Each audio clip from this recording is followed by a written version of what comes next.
Welcome back to another edition of Nest Egg. We've had a pretty subdued week in the markets after a really kind of news headline week last week where we had the Fed talking, we had the Amazons, Apples, and Googles reporting. We've had some more earnings reports come out this week, and it's been a small pullback can be expected after a really nice run to the beginning of the year that we've seen.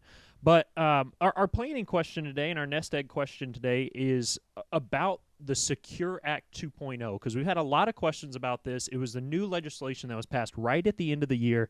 They got it in literally right before the year ended, got it signed into law. So, Daniel, I know you've had a lot of planning questions about this.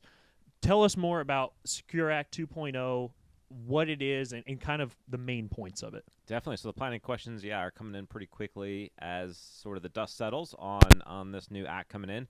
Probably the biggest one that we've seen quite a few questions on so far is the 529 to Roth conversion. Right. That is being allowed now as part of the Secure Act. So what that allows is for the point of it really is for excess funds, right, in a 529.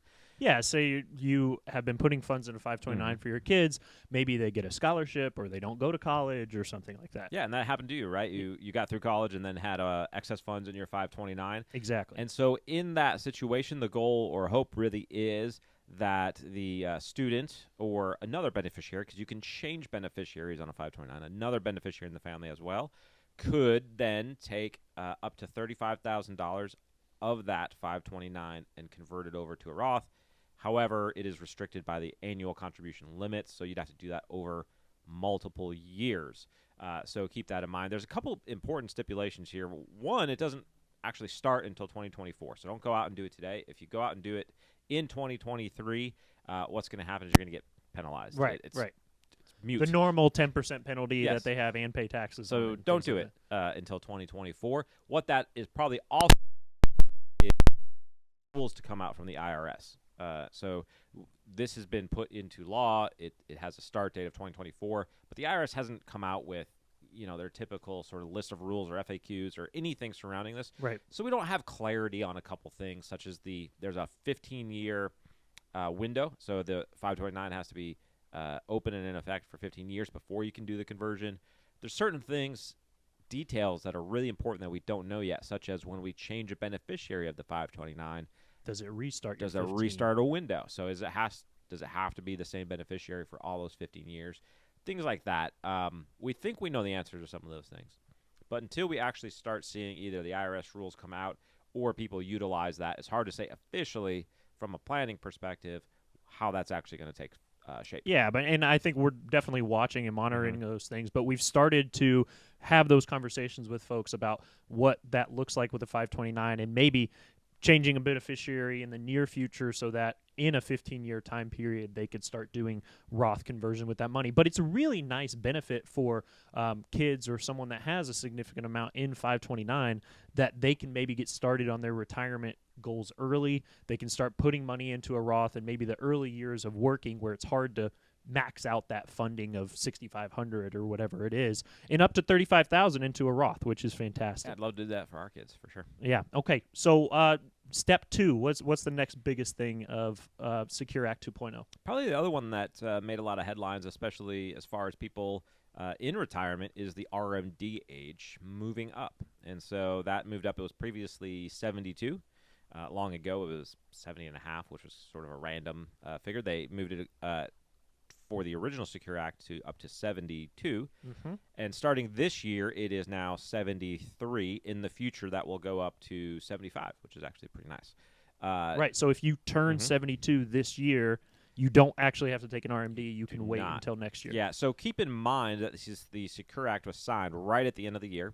So if you log on to brokerage or any place that you have retirement accounts and you are turning 72 this year, they probably are still showing you your RMD amount for this year because all of the background systems that they utilize to really show these things were not immediately updated the minute the bill got signed, right? Yeah. It takes time for these things to happen. So it could be showing you that you have to take an RMD. You do not have to take an RMD if you turn 72 in 2023. And so you'll take it next year at 73. Everybody subsequently will take it at 73 until it bumps up to age 75 later. Yeah, that's a crucial thing for when you have to start taking money out of tax-deferred accounts. So yeah, it allows a little bit of planning, right? Because RMDs remove the planning aspect. The IRS says you have to take that money out of tax-deferred, and it can cause some tax consequences in retirement. So it just gives you an extra year for now, which is yeah, great. and maybe some opportunity to do Roth conversion or other things in that year that you may have low income. Absolutely. So it's definitely something to keep in mind. Keep your mind on. Okay, last thing, talking about employer plans, talking about different retirement buckets that you can do right now. Yeah, we're seeing basically the integration or rollout of Roth options into more and more areas of opportunity.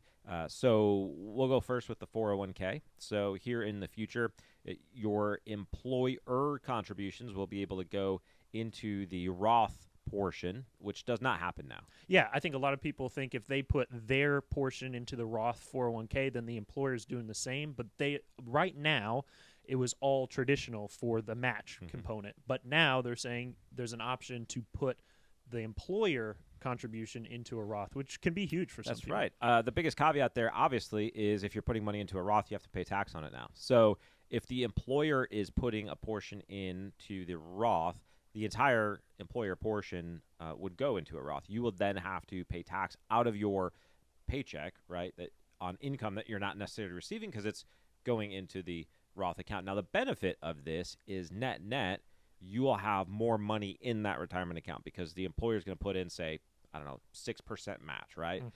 That full 6% match is going to go to your retirement account, never to be taxed again. So on a net basis, you'll actually end up better off in retirement, though you'll be paying more tax along the way. Gotcha. Good. And then what about plans that are not 401ks? Because they're adding more options for Roth in like a simple IRA and things. Yeah, this is really exciting because a lot of small businesses, in fact, ones that we work with here locally in Lexington and throughout the country, we set up simple plans for employers that have under 100 employees. And it's a really great option for especially small businesses, really in that kind of like 10 to 20 employee range that don't want to go set up a 401k, things like that. A simple plan is fantastic. One of the downsides to a simple plan has always been you have zero options as far as the traditional versus the Roth option. Now they're finally rolling out that employees can utilize the Roth component via the simple IRA, which is fantastic because it goes from having to have a simple IRA but then do a Roth on the side type of thing to integrating all that into one, just like your 401k. So it's making that small business plan even better. Same can be said for the SEP IRA. It's going to have the same option, being able to contribute to a Roth. Fantastic. Okay, well, we're going to wrap it up there. Secure Act 2.0 has a lot of different items. If you all have questions about it, feel free to reach out to our planning team. We're working and working through these things constantly, and there's going to be a lot more rules that come out from this Secure Act, whether it's the 529s or the Roth contributions. All those things are going to kind of flesh out and have some more color behind them in future weeks, future months. So we'll find out more. Feel free to reach out to us and ask us more questions about that. But everyone out there, have a great Super Bowl weekend. Enjoy your pre-Valentine's dates or whatever that happens. Thanks. Make it a great one.